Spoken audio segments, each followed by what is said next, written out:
In the last episode, we saw how the pamphlet wars reached across class and geography, from the Philadelphia coffee houses of the elite to the humble taverns in Blue Ball, Pennsylvania, and how this unprecedented massive media took the Paxton Conestoga crisis, in 18th century terms, viral.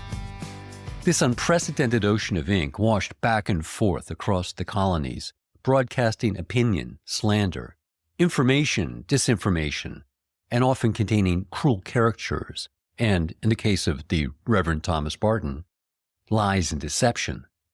Even the Paxtons themselves got their moment in the spotlight and their grievances published, offering, quote, hints as to the violent necessity of our conduct, their code for murder. And yet, in all this cacophony, one voice is silent, the Conestoga. In all the manuscripts, letters, broadsides, engravings, and pamphlets, gone is the voice of the Conestoga. Because, obviously, they were gone. But no. On November 30th, 1763, several inhabitants of Conestoga town dictated a letter to be sent to John Penn, the governor. It read, "To the Honorable John Penn, Esquire, Lieutenant and Governor and Commander-in-Chief of the Province of Pennsylvania, etc., etc. Brother, we the Conestoga Indians take the present opportunity by Captain Montour to welcome you into this country by this string of wampum. And as we were settled at this place by an agreement of peace and amity established between your grandfather and ours, we now promise ourselves your favor and protection, as we have always lived in peace and quietness with all our brethren and neighbors around us during the last and present Indian wars. We hope now, as we are deprived from supporting our families by hunting as we formerly did, you will consider our distressed situation and grant our women and children some clothing to cover them this winter. The government has always been kind enough to allow us some provisions and did formally appoint people to take care of us.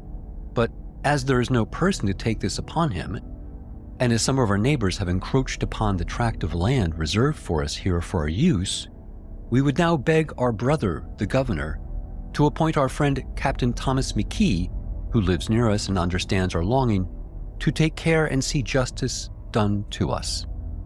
Conestoga, November 30th, 1763. There's a notation on the back of the envelope showing that it was, quote, "received in Philadelphia and entered into the minutes of council 19 December 1763. By the time the letter was received and read by council 5 days after the Paxtons attacked, the women and children of Conestoga town would no longer need winter clothing. But as the pamphlet war raged on, the first American War of Independence was grinding to a stalemate in the backcountry. Pontiac's War, begun on the shores of Lake Michigan, had as its objective pushing the British Army out of America, and in Pontiac's words, back across the water from where they came. But soon, in the summer of 1764, this conflict would trigger a settler uprising, a new conflict that would provide a bizarre mirror image to Pontiac's War, and a weird sort of symmetry developed. Because, ironically, both camps, native and settler, agreed on a lot. Both felt the time for talk was over, and that armed reprisal was the only way that they were going to ensure their goals. Both felt they faced an enemy that existed outside the rules of war and should not be granted mercy or quarter. And both, through 1764, began to realize that the biggest obstacle to their objectives, pushing Europeans across the Atlantic in the case of Pontiac, or pushing the Indians back across the Appalachians in the case of frontier settlers, was the British Army. And if settlers and natives on the continent agreed on only one thing, it was that His Majesty's troops were in the way and needed to go. I'm Charles Stewart, and welcome to It's Not History, Episode 19, The New Frontier. Through 1763, Pontiac and his forces targeted British troops and fortifications, and in 1764, Pennsylvania settlers inspired by the Paxtons and their supporters, sought to begin removing Indians in earnest and pushing westward to do it. But they discovered, to their surprise, English army forces barred them from doing that.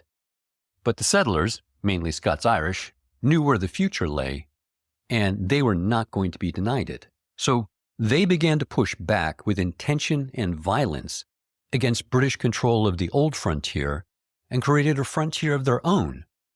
And it lay where they made it.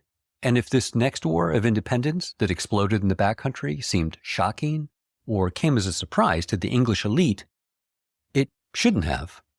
Because after the failure of any meaningful condemnation, let alone reprisal, let alone hanging, of any of the plotters and participants in the Paxton crisis, men who committed mass murder, contemplated insurrection and possibly urban warfare, arson, and more mass murder, the message was clear. The government of Pennsylvania would be giving tacit approval to the removal of Native Americans from Pennsylvania. Tacit approval, of course, not formal approval. Except, wait, they did. Of course they did. But we'll get to that in a minute. Back in the winter of 1763, after drafting and distributing their Declaration and Remonstrance, and while other authors spilled those oceans of ink debating their actions, the Paxtons themselves turned west, away from Philadelphia, and kept going west. When they returned to Paxton, the westernmost border of Lancaster County, and the beginning of what was the established frontier in the post-7 Years' War revolt, they kept going as a culture. The Scots-Irish refused to recognize this old frontier. Actually, after this, they basically refused to recognize any frontier, ever. It became a defining characteristic of who they were. It's been said that during the 18th and 19th centuries, if you ever wanted to locate where the frontier was, the edge of American settler expansion, just look for the Scots-Irish Presbyterians, and you'll find it there with them. And this is how, where, and why the king's soldiers became a barrier to be breached, if possible, or broken, if necessary. And while they, the British Army, were nowhere to be seen when the Paxtons destroyed Conestoga town, or invaded Lancaster, or marched on Philadelphia, when it came to westward movement in 1764, this frontier zone was very much their turf. The reason for this was the Royal Proclamation Line, decreed by King George III in October 1763.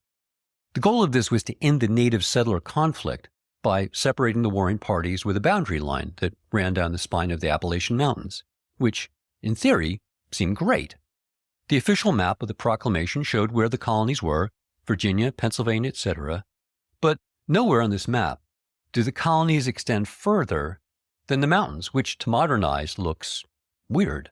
We're used to looking at these states with their state boundaries, which of course in 1763 they weren't, and those boundaries didn't exist. What did exist was a line, because to the west of this thick black line running down the length of the mountains and then continuing to the Gulf of Mexico is territory clearly spelled out as, quote, land reserved for Indians. Except, of course, it wasn't. It was reserved for future British expansion, when they got around to it. The decree decreed that all colonists in America are explicitly prohibited from making any purchases from the Indians of any lands reserved to said Indians.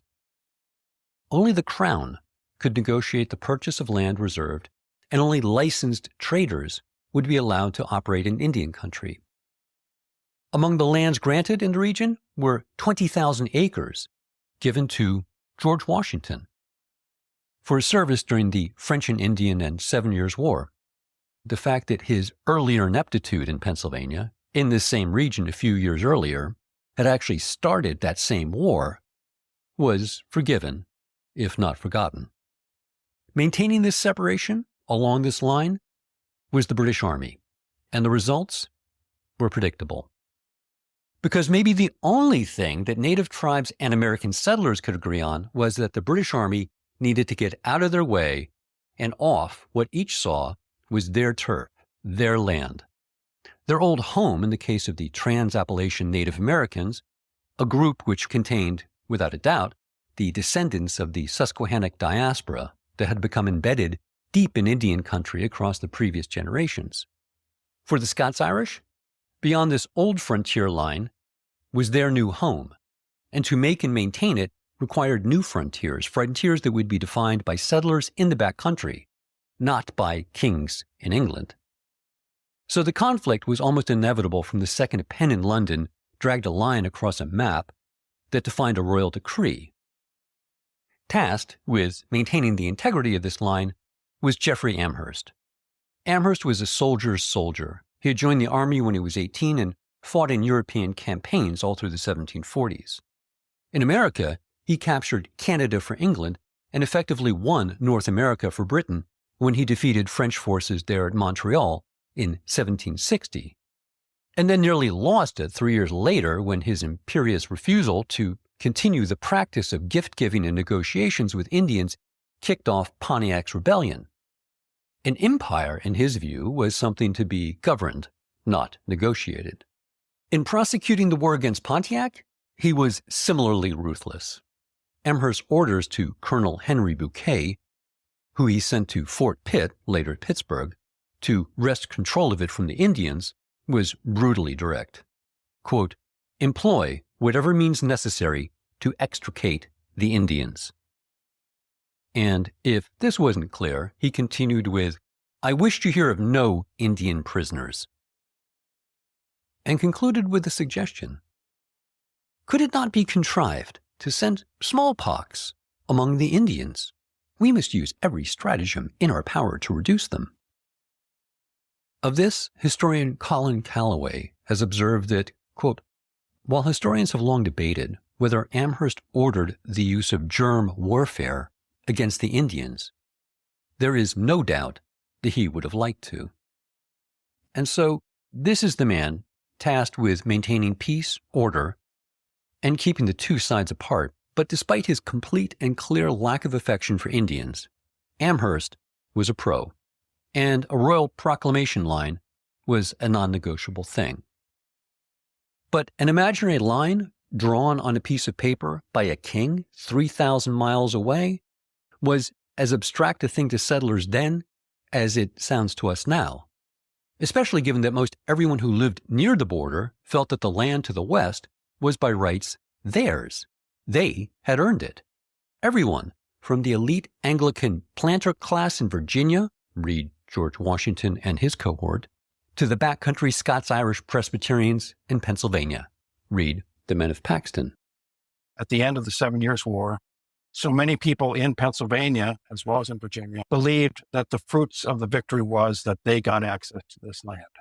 Daniel Richter is professor of American History Emeritus at the University of Pennsylvania and author of Facing East from Indian Country. And in that sense, the Proclamation of 1763, which declares all that territory off limits, is, I think, not appreciated deeply enough as something seen as a horrible betrayal by the British government of everything that British subjects in North America have been fighting for the last 9 years, because the 7 Years' War was 9 years long in North America. But in any event, one of the things that really begins to turn people against the British government is the fact that they seem to be throwing away the fruits of the victory of the 7 Years' War, that people have won with their blood and their treasure, have had people captured from their families, have seen people die brutally, and have seen that this war was won not so much against the French, but against the native people who continued to occupy land that settler colonists believe belongs to them. And so, got people on the frontier, or people who live in the West, believing already that the British government has betrayed them by being too nice to native people, and then see what they see as Amherst's perfectly rational policies leading to a new Indian war, and then the British government response to that Indian war with the Proclamation of 1763. They feel like they've been completely betrayed, that their government, their British imperial government, has betrayed their interests, has thrown away the fruits of their war, has inexplicably sided with native people, maybe inexplicably sided with rich people like George Washington, who believe that sooner or later they can get around the Proclamation of 1763 and get access to that land, right? And are also looking at the Pennsylvania government with its Quakers, who are certainly not in control but have a lot of influence, who are also have been all through the 7 Years' War advocating for peace with Native people. And now they see in front of them this tiny community of Susquehanna Conestogas who are living on land given to them by the Penn family, that is the Pennsylvania government. They represent everything that is so repulsive to these people about the racial policies of the British government, the elite, the Pennsylvania elite, and all the rest. It's ugly, but that's the way I think that we need to see it. Now, for them, their main beef against the Pennsylvania and imperial governments at that point is precisely that they are not being vigorous enough and insisting that Native people need to go away and this land belongs to the English. And so in this sense, this is integral to what we call the American Revolution, particularly for places like Pennsylvania and Virginia, for whom the whole point of the 7 Years' War had been to conquer native land and provide it for the good industrious citizens of the British Empire. The British elites who try to set up boundary lines across which settlers are not supposed to go, like the proclamation line of 1763. It seems like white elites and settlers are at odds there because the settlers want to settle further west and the elites are telling them not to do that. Scott Paul Gordon is a professor of English at Lehigh University. But in practice, the settlers who are constantly violating the boundary lines and moving west, they're doing the work of the elites in the East. So they're really all on the same side, even though in particular instances, they're quarreling with each other or seem to be on opposite sides. Really, they're on the same side all along, I think. Maybe. But such a consistency there. And of course, it reveals a side of the American Revolution that is not celebrated and should not be celebrated, but it should be acknowledged. Kevin Kenny is a professor of history at New York University and author of Peaceable Kingdom Lost.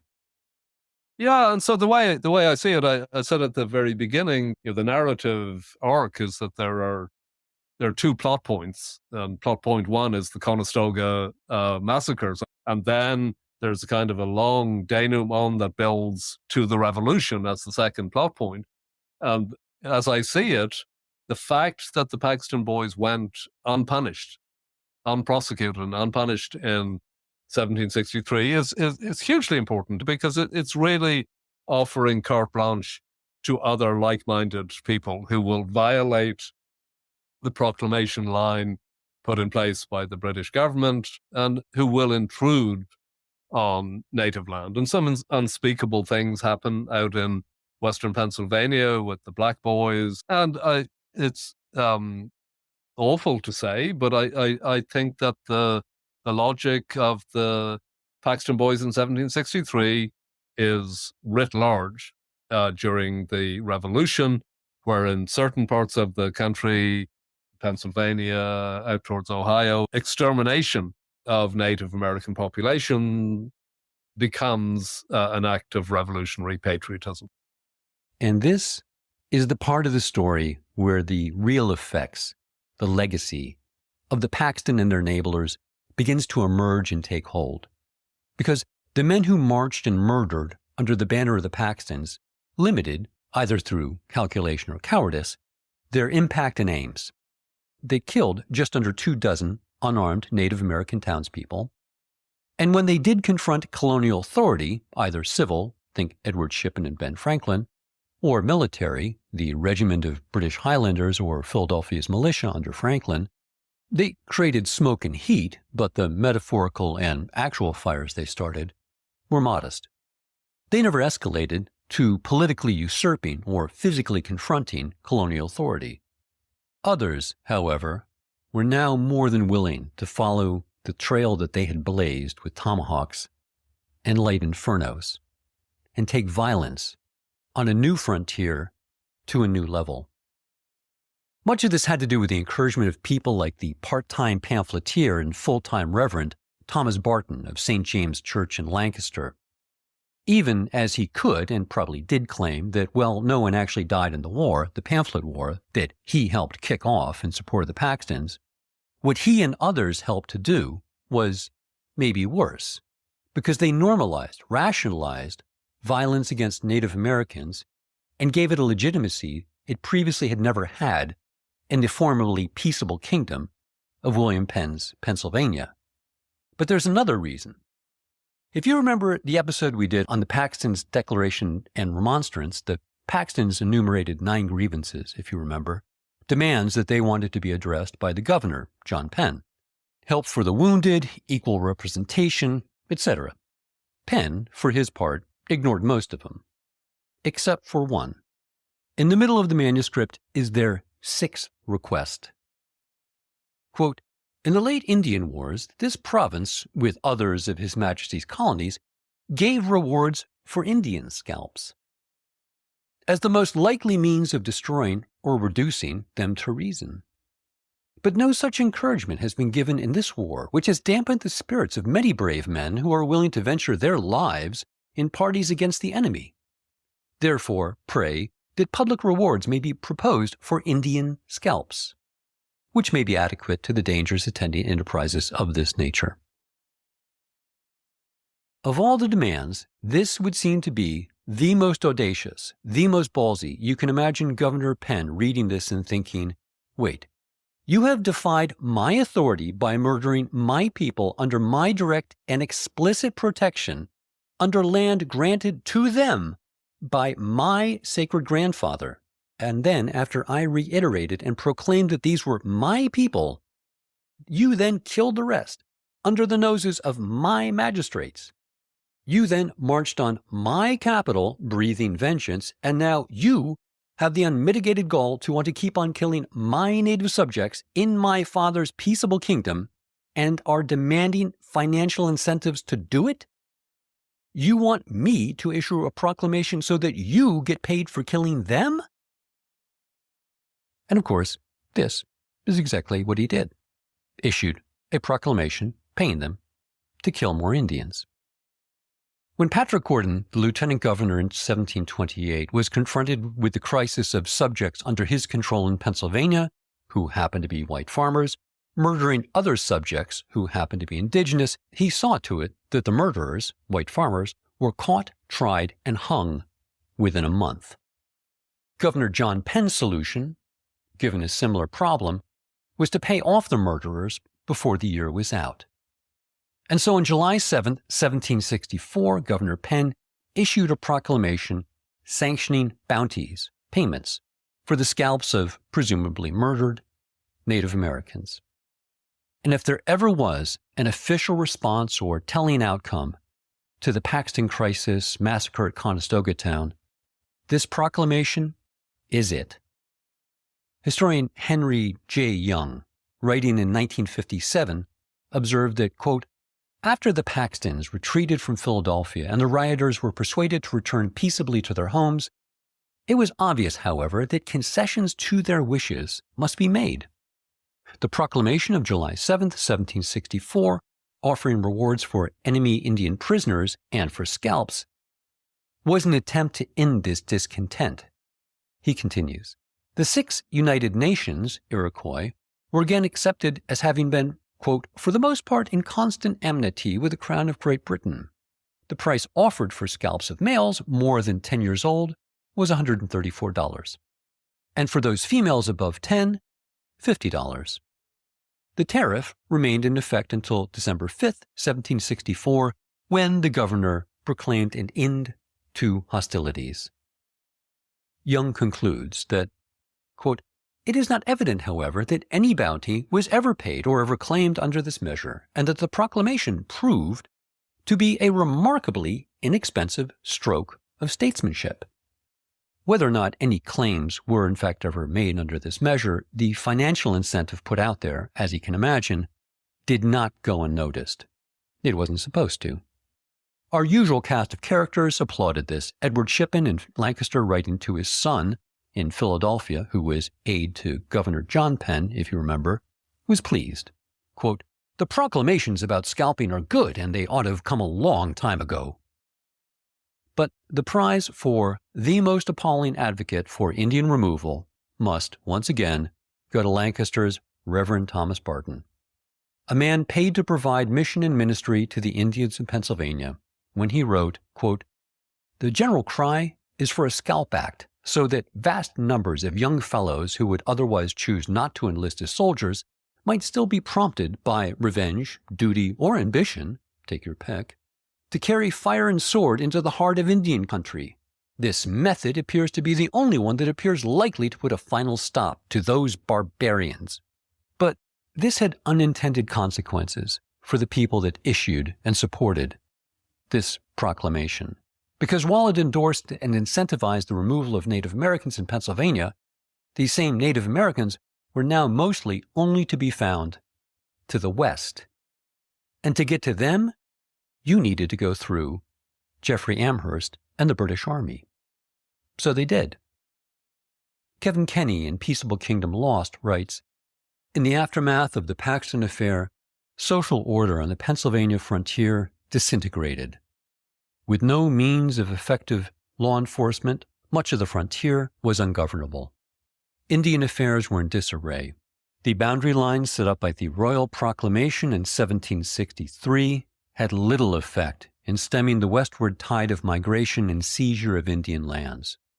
The provincial government had lost control over the aggressive vanguard of Ulster settlers in the lower Susquehanna Valley. In the assembly, leaders of the still dominant Quaker Party insisted that the chaos on the frontier arose directly from John Penn's failure to pursue the Paxton Boys. They had not been investigated, let alone arrested, tried, or punished. They were free, it seemed, to do as they pleased. And the lesson was not lost on other Western settlers. The breakdown in social order was nowhere more evident than in the Black Boy disturbances that began in March 1765. Black Boys sounds about as bad as it was if you were British and in charge of building and maintaining an empire on this continent. Because in the words of historian Ned Blackhawk, the start of the fall of the British Empire in North America began on the Pennsylvania frontier, and it occurred on March 5th, 1765. A full decade and a month before the battles of Lexington and Concord in Massachusetts, Pennsylvanians fired in anger on British soldiers when the settlers came to realize that their interests were violently misaligned with those of the English crown. The line that the crown had drawn along the mountains to separate settlers and natives was, as His Majesty's government conceived it, a semi-permeable one. Colonists who had purchased or been granted territory in the far side of the Appalachians, see George Washington, could establish settlements there. And traders licensed by the crown could provide supplies to the native population. So Jeffrey Amherst, commander of His Majesty's forces in America, acknowledged that his restrictions on trade and refusal to give gifts to Native Americans had been the match that lit the fuse of Pontiac's rebellion the year before, and so he now endorsed trade with Indian tribes in Pennsylvania. Amherst belatedly recognized that without trade, negotiations would be impossible, and without both, peace on the frontier, which is what he sought, would be an illusion. To help facilitate this, he tasked George Croghan, a skilled and experienced trader and negotiator who had lived for 20 years on the peaceful middle ground in the Pennsylvania interior that had existed before violence engulfed it. His mission was to establish stability through trade and negotiations with the Indians in the interior, and hopefully extinguish the last embers of Pontiac's revolt. So, in the winter of 1765, he assembled a supply train of 80 horses that left Philadelphia carrying clothes, wampum, knives, alcohol, powder, ammunition, all the trade goods that Native Americans in the interior had come to depend on and now lacked. It was the largest diplomatic mission in colonial history. And on March 5th, the column, escorted by English soldiers, was attacked by an army of settlers in Cumberland County at Sideling Hill, 50 miles west of the Susquehanna. The marauders' goal wasn't pillage or robbery, it was to deny Indians access to resources, especially powder and ammunition, and to rebel against the enforcement of the line of separation maintained by the British Army. So, accordingly, They burned the wagons, destroyed the goods, and sent the traders and soldiers fleeing. Because the attackers had darkened their faces with soot, they and their movement became known as the Black Boys. When several of the rebel leaders were captured and taken to nearby Fort Loudoun by English troops, the next day several hundred Black Boys assembled outside the fort. The fort's commander, Charles Grant, admitted one of the leaders of the Black Boys, James Smith, to negotiate. Smith entered the British fort and told Grant to release his men. Grant's reply was something like, "Not a chance, I'm taking the men to Carlisle for trial." And then Grant asked Smith what he planned to do about it. Smith's reply, as recorded, was simple and emblematic. Quote, "We will fight and die to a man if necessary." Looking out at a sea of soot-blackened faces surrounding his fort deep in the Pennsylvania Hill Country, Lieutenant Grant weighed his options. He released the prisoners to the rebel army. That year, all along the 300-mile road that stretched west from Lancaster to Fort Pitt, the newly emerging print culture, in the words of Ned Blackhawk, quote, helped foment a rebellion. Pamphlets and posters in the growing towns and taverns of a westward-moving Scots-Irish settler culture demanded that they band together to prevent the carrying of ammunition and the like to Indians. The Black Boys were celebrated in song and verse. Along the road, the growing ranks of the Black Boys set up roadblocks, inspected wagons for contraband, and even issued passports. Throughout the year, offending wagons were destroyed, teamsters flogged, and English troops shot. A full decade before revolution was proclaimed on the coast in Philadelphia, the revolution began in the Pennsylvania interior, waged not in the name of liberty and defiance of taxation, but to deny Native Americans necessities, and to make sure that the settlement with the Indians, when it came, if it came, would not be a negotiated one. Ned Blackhawk summarizes it like this. Across a divided and contested landscape in the interior, a settler sovereignty had emerged. It was distinct and growing, and it now targeted English soldiers. Stopping interior trade, limiting the power of coastal elites, and driving native people from the region formed the foundation of an emerging political culture. It was a violent political culture in which negotiations were best conducted between armed parties. A culture that's still here. Next week, we finally get around to trying to answer the question that I started this whole journey of a podcast with. What happened to the people the rivers are named after? Spoiler alert, they're still here too. A final note, the final letter from the Conestoga to John Penn in 1763 was signed by the Conestoga Indians who dictated it. Their signatures are more like what we would call avatars. Instead of signing with a phonetic script, like the English who drafted the letter, they represented themselves with carefully drawn, clearly practiced pictogram of an animal, a bird, a turtle, and a fox. I've included them with the other resources for this series at itsnothistory.com. And if you've made it this far in the series, I'd really encourage you to take a look at these. Like so much of what we've encountered in this series, there's a striking juxtaposition. The images are deeply sad, while at the same time, deeply beautiful. Take a look and let me know what you think in the comments at itsnothistory.com. I'd like to thank my guests and contributors, Scott Paul Gordon, Daniel Richter, Kevin Kenny, and a big thanks to Ned Blackhawk for his National Book Award-winning History, The Rediscovery of America. Thanks for listening.